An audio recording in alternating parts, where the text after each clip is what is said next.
Thank you for watching TCM as we pay tribute to the late, great Robert Redford. I'm Alicia Malone, and like all of you, I'm a big fan of Redford's work as an actor, director, environmental activist, and founder of the Sundance Institute, so much so that I named my handsome, kind-hearted dog after him. We're in the middle of a 24-hour salute to Robert Redford, and up next is one of his best movies. From 1976, directed by Alan J. Pakula, it's All the President's Men. Robert Redford was instrumental in getting this film made. You see, Redford was promoting his movie, The Candidate, which we just saw, when he first heard about the break-in at the Democratic National Committee headquarters at the Watergate Hotel in Washington. He questioned the reporters who were with him, asking what they were doing to investigate. "This is just movies," he said to them. "What are you guys going to do about it?" Then, he said, "They gave me a lecture about how I didn't understand how the media worked." But then came Bob Woodward and Carl Bernstein, two journalists from the Washington Post who broke the news about the scandal behind the break-in, that it was funded by the committee to re-elect President Richard Nixon. And after reading a profile about Woodward and Bernstein, Redford tried to contact them to pitch, as he said, a little black and white movie, very low budget with two unknown actors, and I would produce it. They declined, being understandably nervous about whether they could trust him, but Redford persisted and eventually managed to meet with Woodward. He said they were writing a book about the break-in, but Redford suggested they focus it on their own process as journalists instead. And All the President's Men became a bestseller, with Redford buying the film rights. With an adapted script by William Goldman and starring Robert Redford as Bob Woodward and Dustin Hoffman as Carl Bernstein, get ready for All the President's Men.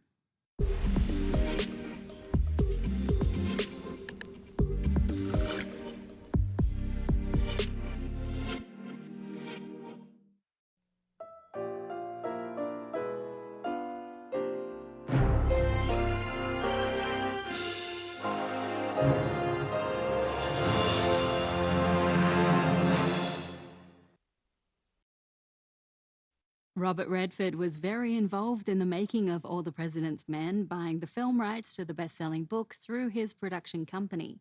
He invested $4 million of his own money for the budget, and Warner Brothers said it would match that amount if Redford agreed to star as Bob Woodward. This meant Redford had to turn down a great role he'd just been offered, starring in One Flew Over the Cuckoo's Nest.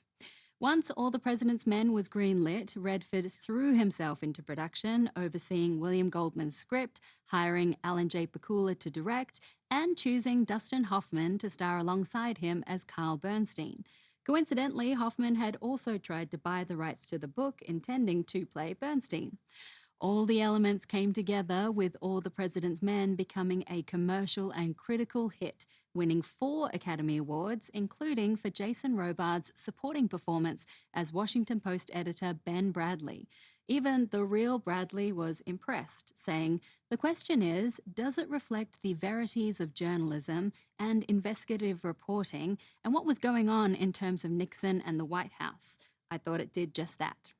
All right, grab a snack and then come right back, because our 24-hour tribute to Robert Redford is continuing after this break with the 1973 crime caper that brought Redford his one and only acting Oscar nomination, and he stars with his good friend Paul Newman. Next on TCM, The Sting, then Butch Cassidy and the Sundance Kid, and later, The Way We Were. Look back with Robert Redford, tonight.